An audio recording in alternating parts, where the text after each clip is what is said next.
On ne veut plus jouer avec toi. La phrase claque, sèche, brutale. Il a 6 ans. Il tendait simplement la main à ses amis comme tous les autres jours. Mais ce jour-là, il recule. Leurs parents ont parlé. Ils ont dit non. Parce qu'il est noir. Parce qu'il est différent. Parce que l'Amérique l'a décidé ainsi. Ce moment, insignifiant aux yeux du monde, a brisé quelque chose en lui. Mais il a aussi planté une graine de feu. Pas de vengeance, non. De justice, d'amour, d'un rêve qu'il ne savait pas encore formuler.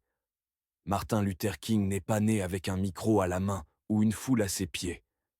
Il est né avec des doutes, des blessures, des peurs qui le suivaient comme une ombre. Il n'était pas un héros. Il était un homme qui tremblait. Un homme qui voulait fuir parfois. Un homme qui, certaines nuits, à bout de force, s'effondrait seul à sa table en se demandant « Pourquoi moi ? Jusqu'où cela ira ?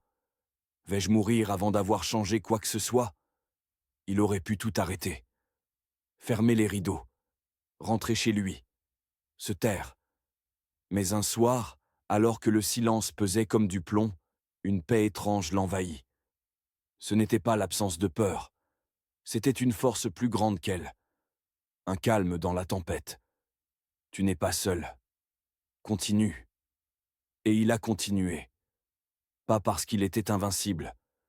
Parce qu'il croyait que l'amour était une arme plus puissante que la haine. Parce qu'il savait qu'un rêve crié assez fort pouvait réveiller une nation. Il a marché. Il a parlé. Il a tendu la main, même quand le monde voulait lui briser les doigts. Et c'est ça, le vrai miracle. Il a osé aimer dans un monde qui lui criait de haïr.